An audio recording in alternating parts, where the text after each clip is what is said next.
So he said he was going to his friend's house to play video games. He left at 3:30. I don't know the exact time.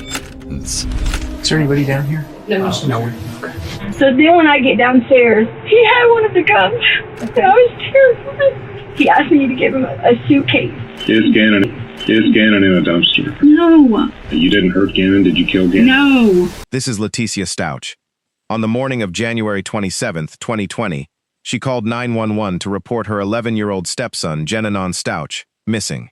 Officers arrived at the family home in Colorado Springs believing they were helping a mother find a lost boy. They were not. Genanon had never left the house. He was already dead.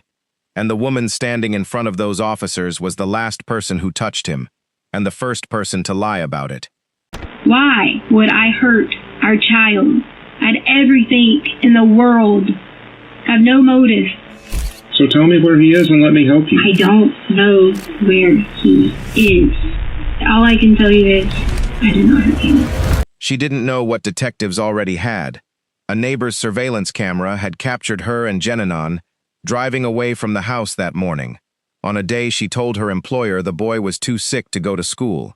She had then bought cleaning supplies and reversed all the way into her driveway, a thing she had never done in her life, and on her phone, wiped clean but forensically recovered, 34 searches made in the 3 days leading up to his disappearance. Searches that would dismantle every story she was about to tell. Genanon Stauch was 11 years old. His friends called him Gannon. He liked video games. He let his stepmother put him on a candle monitoring roster because he was, in her own words, responsible.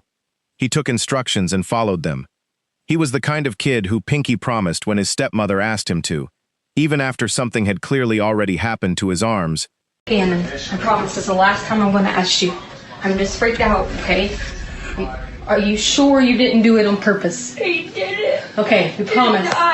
We promise. On purpose. Pinky promise. Pinky. Okay, all right. So, listen, we're going to have to sell stuff to fix it. So, we figure out what we got to sell. We can sell the sofa, because we got to get it fixed, so lady, don't be mad at us and kick us out of the house. Okay? This video was recorded by Leticia the day before Genanon disappeared. In it, she is not asking whether her stepson is in pain. She is asking whether the burn on the carpet was intentional. Genanon had second-degree burns on both arms from that candle. She did not take him to hospital. She filmed him instead. On January 27, 2020, the last day anyone but Leticia would see Genanon alive, he walked back into that house at 2 p.m. By 5 p.m., his stepmother had sent her daughter to a Dollar Tree to buy baking soda, vinegar, trash bags, and carpet powder. By 7 p.m., she called 911 to report him missing. Genanon Stauch lived with his father, Alford Stauch, his stepmother, Leticia, and his stepsister, Harley Hunt, in Colorado Springs, Colorado. Alford served in the National Guard and was frequently away from home, which left Leticia as the primary caregiver for both children. My son was going to be home at 6 o'clock, and it's almost 7. And we went to all his friends' house. He said he was going to be at his friend's house, and they said he wasn't there, and the other one said he never came there. So I don't know any other people to call and ask. And I talked to my husband, so I told him I had to call you guys as fast as I could because I don't know anyone else here that he could be. He's only 11. Officers arrived and began searching the home. A neighbor's surveillance camera had already captured something that contradicted this call. At 10:16 that morning, both Leticia and Genanon had driven away together in the family's red Nissan Frontier. They returned at 2 p.m. Genanon never walked out of that house again. 3 days later, on January 30th, detectives brought Leticia in for her first formal interview. She arrived with the same story: the friend's house visit, the concern of a worried mother, the confusion of someone who simply did not know where her stepson had gone. But the story was already crumbling before she opened her mouth. Okay, because you weren't in here in the beginning, right? I didn't know if I had that box cutter and all that stuff in there, because I told him about he dropped the candle last night.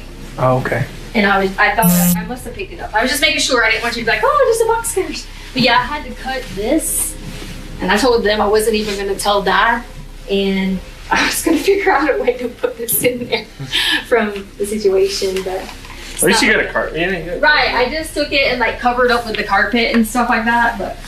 Does he have any friends around here? There is let me look on this thing. He did have this one, book thing. That's where you're supposed to be at down the road. But they checked that already? They went over there and talked to him, and they're like, no, we hadn't seen him at all. Oh, okay. He did have this like And you talked to parents, right? You didn't talk to... Yeah, Connor's mom came over, who is a friend he hangs out with all the time. So they come over. The people here, the friends, they were just the ones that were at the door with the bike. Okay. They came over. A bunch of people came over. Notice what just happened. An officer gestures toward a section of the house and Leticia immediately fills the space with an explanation. A box cutter, a candle, a carpet she already cut. She is not being asked about any of these things. She is volunteering them, and every word she volunteers leads to the same room, the basement, the room where Genanon bled. Before we enter the interrogation room with Leticia, here is what detectives already knew. Every one of these facts will collide with something she says in the next 30 minutes. Every one of these pieces of evidence exists because detectives worked quietly while Leticia talked. She will now sit across from them and construct a story. Watch what the story does when it meets the evidence. So Genanon had started a candle.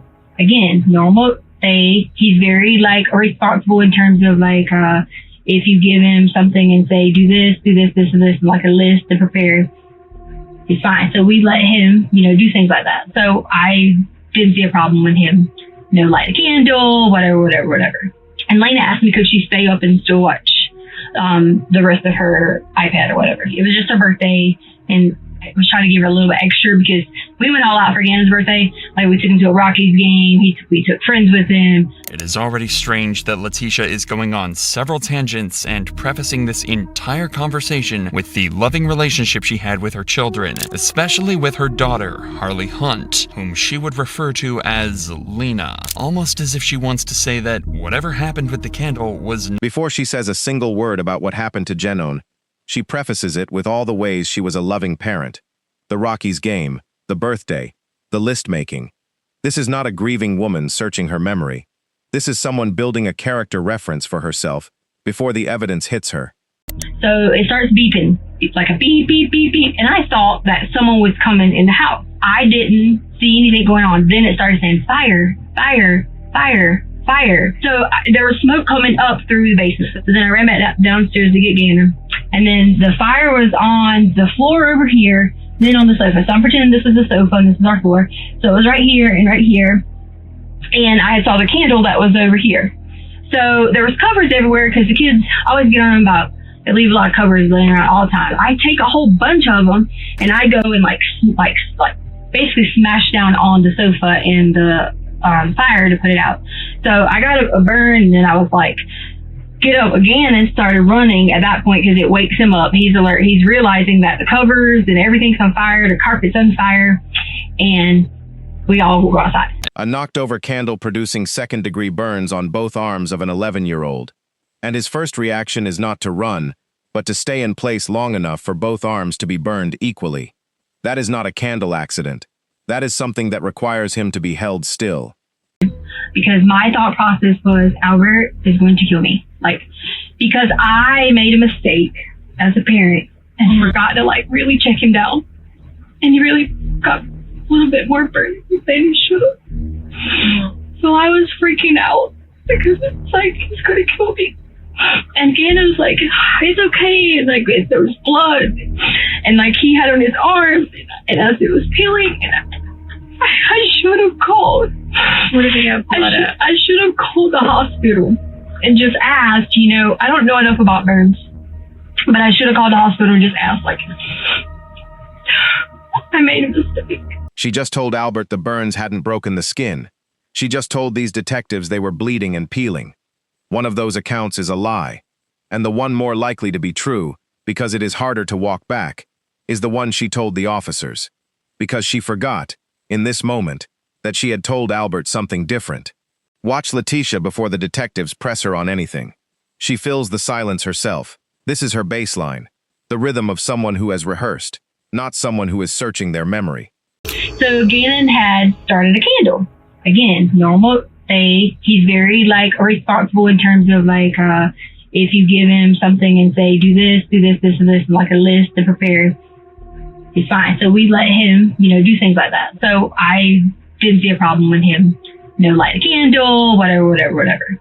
And Lena asked me could she stay up and still watch the rest of her iPad or whatever. It was just her birthday, and I was trying to give her a little bit extra because we went all out for Ganon's birthday. Like, we took him to a Rockies game. We took friends with him. So it starts beeping. It's like a beep, beep, beep, beep. And I thought that someone was coming in the house. I didn't see anything going on. Then it started saying fire, fire, fire, fire. So there was smoke coming up through the basement. So then I ran back downstairs to get Ganon. And then the fire was on the floor over here, then on the sofa. So I'm pretending this is the sofa and this is our floor. So it was right here and right here. And I saw the candle that was over here. So there was covers everywhere because the kids always get on them about, they leave a lot of covers laying around all the time. I take a whole bunch of them and I go and like basically smash down on the sofa and the fire to put it out. So I got a burn, and then I was like, get up again, and started running at that point because it wakes him up. He's alert. He's realizing that the covers and everything's on fire, the carpet's on fire, and we all go outside. She delivered that whole sequence without a single question from the detective. Notice the opening move.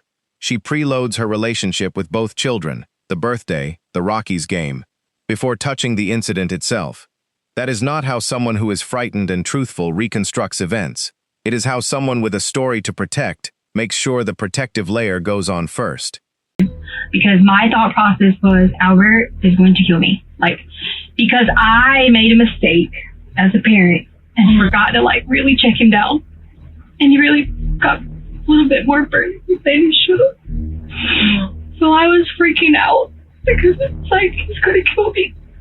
And Ganon was like, it's okay, and there was blood, and he had on his arm, and as it was peeling, and I should have called. What did he have blood at? I should have called the hospital and just asked, I don't know enough about burns, but I should have called the hospital and just asked, I made a mistake. On the phone call to Albert the night of the candle incident, Leticia told him the burns had not broken the skin. She called them blisters. She told him Ganon said it wasn't hurting. She said she put aloe on it. Now she is sitting in front of detectives, and the burns are bleeding and peeling. Those two accounts cannot both be true. She chose the milder version for Albert, the one that made neglect look manageable. She chose the worse version for detectives, and she did not realize she had already told the other one. Detectives had been waiting for this. The friend's house alibi died the moment surveillance footage showed Ganon never left. What comes next is Leticia's replacement, and watch how fast the details arrive. When people tell the truth, they reconstruct it slowly. When people lie, they have already written it. He goes in through the garage. I go in. I'm getting ready to put up the things, stuff like that. As we got inside, I heard something, but I didn't think anything about it because I thought, maybe Ganon was doing something. Maybe we were doing whatever. Mm-hmm. And the guy was in there. And I gave him the code. The guy from the... Yeah, it's all my fault. Because I gave him our code to fix the carpet. Okay. And I shouldn't have. And then when I walked downstairs, I hear something again. Well, at that point in time, Ganon was on the sofa, and I saw him. And I heard something again, and I walked on around, and he was standing in there. He had on gloves. In the storage closet? Yes. Okay. He had one of the guns. Okay. And I was terrified. Okay. So terrified. And then he just knocked me down and towards Ganon's room. And he was hitting on me. It was hard, on the ground. And he was trying to rape me. And I'm pleading and talking and all these things going on. Mm-hmm. Just back and forth with him. And why are you doing this? Why did you hurt us? Why are you doing these things? And then he was on top of me again. And then I kind of lied out again because he just hit my head again. Oh, really? And then, yes, and then he was he asked me to give him a suitcase. And I gave him a brown suitcase. And then he hit me on the head again. And right here. He just kept hitting me right there like that. Okay. And so then he did that. And then I wiped out again. I was having a panic attack. And then I don't know what happened from there. I really don't. I don't know. I just know that I did lie. I did. When they came, I did say, Ganon left, whatever, but you know that. But, but he never did. He never left to go play. I just didn't know what to do, and I panicked in the moment. And I didn't want Albert to be trying to hurt us. She just admitted the friend's house story was a lie. She now says she invented it because she feared Albert. But the intruder she just described left no trace on the CCTV footage that covered every entry point to that house after 2 p.m. And when detectives offered her a sexual assault examination at a local hospital, the standard procedure for any claimed assault of the kind she described, she declined it. 34 days after Genanon disappeared, Leticia was brought in again, this time by federal investigators. They had something the January detectives did not: the full forensic analysis of her iPhone, including the deleted searches she thought were gone. Because of the nature of the warrant, it being a murder warrant, we need to know the real story because you put out quite a few different stories. Put out to who? We heard a lot of the stories to Al.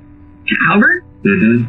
The reason I already knew someone was listening to him, but because of him not ever being supportive, and I tried originally to talk to him when he first got there, that was the only reason I said those things to him, was just because I was out of anger and out of hurt and not being able to have support. It was nothing to do with me saying those things to him was just being what is the word you want to call it? Selfish or facetious or whatever you want to call it. I did have originally initial different thoughts on certain things, and that was me trying to basically read him and try to figure the situations out. So I understand that you may have heard those or whatever you may have heard. She has confirmed, without being directly challenged yet, that she told Albert things that were not true.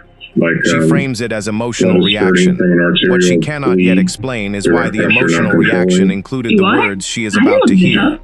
It's from your phone. Blood is what? Spurting from an arterial bleed. No. Somebody did from your phone. I don't like my stepson. No. I don't like my stepson. Should I get a divorce? I'll stalk cheating. I'll stalk Instagram. I'll stalk cheating in Colorado Springs. How to get blood out of sheets. Out of sheets? Mm-hmm. I want immunity. Oh, the blood out of sheets was because we always had always nosebleeds. If I ever looked up blood out of sheets, it was nosebleeds. And I figured it might be something. I didn't ever look up anything about an artery or something unless it went from something else. It's on your 34 searches made between January 25th and January 28th, the exact window that brackets Genanon's last known hours alive. She has a prepared answer for every one of them.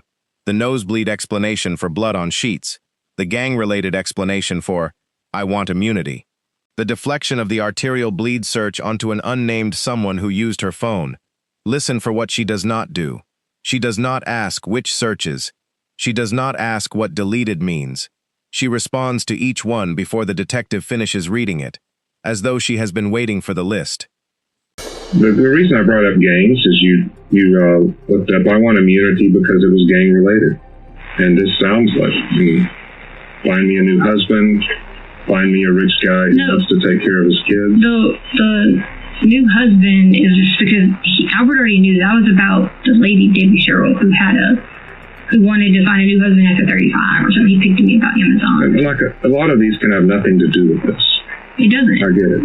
I'm doing all the work for my stepkids and their mom doesn't help. Oh, that bothered me. Yeah. Yeah, I don't blame. Oh, yes, because I wanted them to be mine. One day, some people will wish they treated you differently, which I get that. Parenting should be for people, not one. What a societal person might say. I mean, these make me very sad when I read them because I can see you're doing all the work at home by yourself. Which I wanted to be there. I wanted to totally have the kids as my children. That's the point you're not getting. I wanted those kids to be saying to me that I'm their mom. Yeah. I'm the person who does it, cares for them, loves them, everything. Watch what the detective just did. He agreed with her. He read out her bitterness about doing all the parenting alone, and he said he understood it. That is not sympathy. That is a technique. The detective is letting her build her own motive in her own words. She wants the children to call her mom. Genanon still called Landon Bullard, his biological mother, his mom. And he said so, out loud, on the night of the candle incident. About what do you do if you suspect a person swallowed poison? Did somebody actually swallow poison? Poison?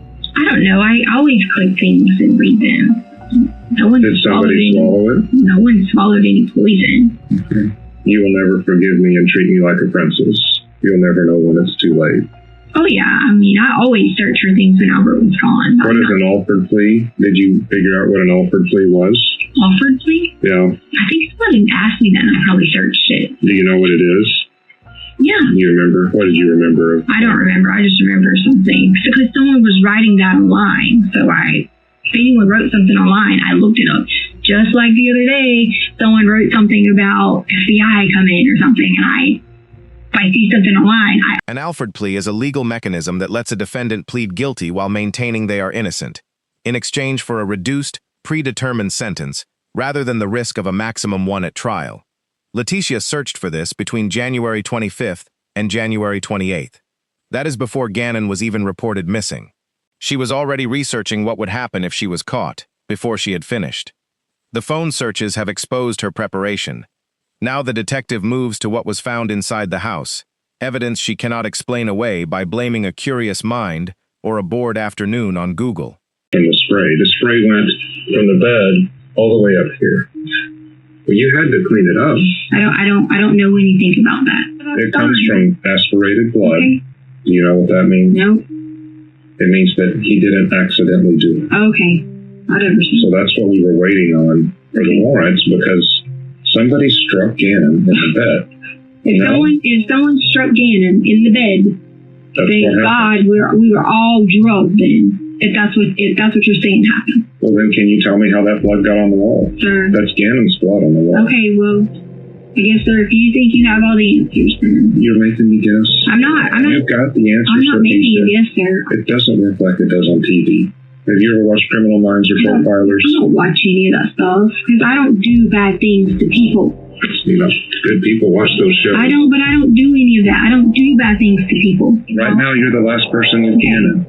I don't do bad things to people. I don't.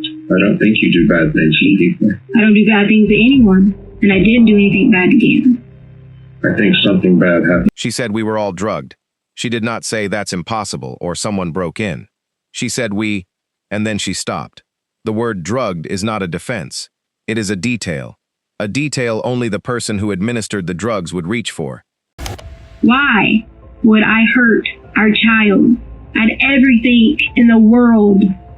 Why? I have no motive. None.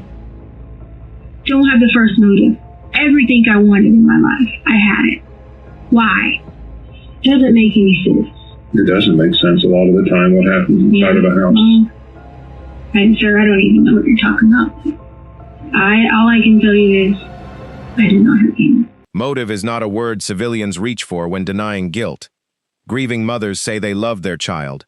Frightened women say they would never. Leticia Stauch, who spent the days surrounding Genanon's disappearance, searching for the definition of an Alford plea, reached for motive. She had been rehearsing the wrong vocabulary. The detective has been patient. He has walked her through the searches, the blood spatter, the contradiction on the injuries. Now he changes approach. He is no longer asking questions. He is giving her the shape of what he has, and waiting to see which details she tries to grab back.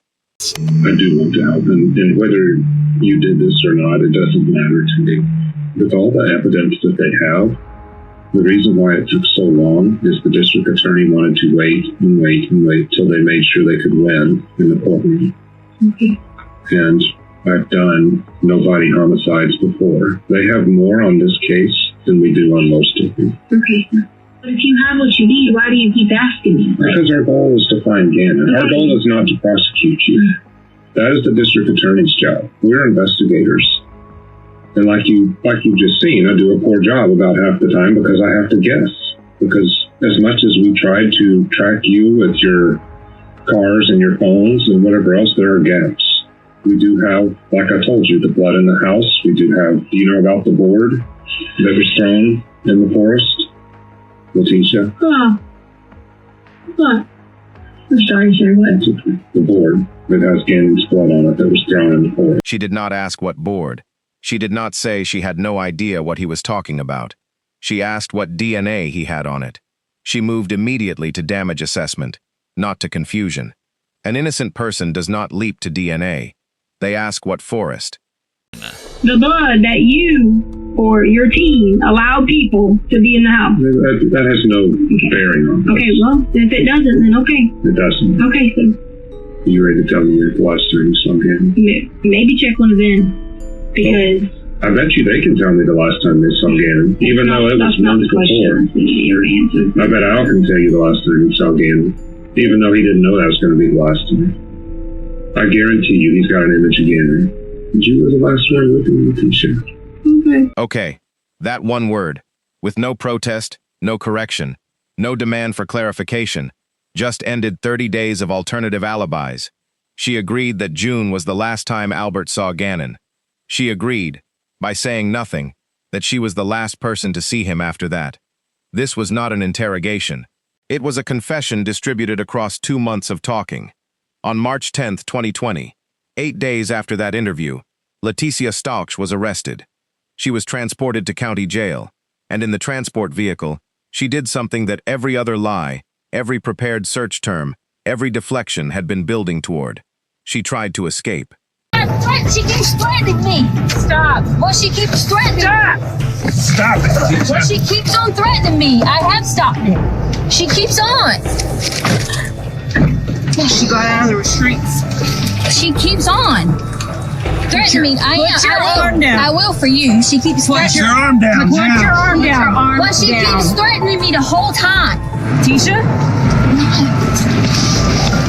I will with you. I said I would with you. Give me your arm now. Well, I said I would with you.